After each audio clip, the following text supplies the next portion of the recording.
Praise the lord. దేవునామ స్తోత్రములు. మరొక వారంను దేవుడు మనకు అనుగ్రహించినందుకు ఆయనకు మహిమ కలుగును గాక. దేవుని యొక్క వాక్యం నుంచి యెషయా గ్రంథము 58వ అధ్యాయము 14వ వచనము. నీవు యెహోవా యందు ఆనందించెదవు, దేశం యొక్క ఉన్నత స్థలముల మీద నేను నిన్నెక్కించెదను, నీ తండ్రి అయిన యాకోబు స్వాస్థ్యమును నీ అనుభవంలో ఉంచెదను. యెహోవా సెలవిచ్చిన వాక్కు ఇదే.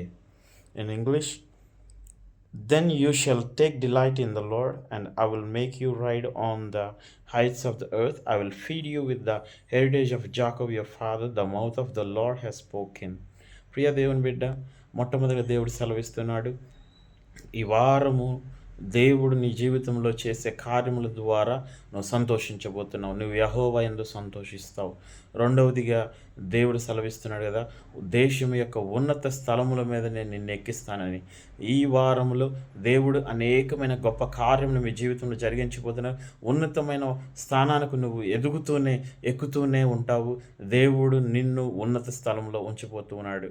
మూడవదిగా చూస్తే, యాకోబు స్వాస్థ్యము నీ అనుభవంలో ఉంచుతాను. యాకోబుకు ఒక ప్రత్యేకమైన ఆశీర్వాదం, ప్రత్యేకమైన స్వాస్థ్యము.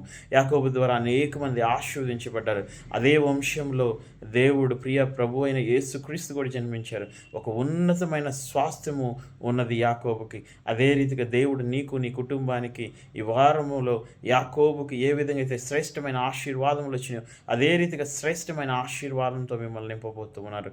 చివరిగా దేవుడు సెలవిస్తున్నాడు కదా, ఈ మాటలన్నీ కూడా ఎవరు సెలవించంటే దేవుడు యెహోవా సెలవిచ్చిన వాక్కు. ఈ వాక్కు మీ అందరి జీవితంలో నెరవేర్చబడును గాక. ఆమేన్.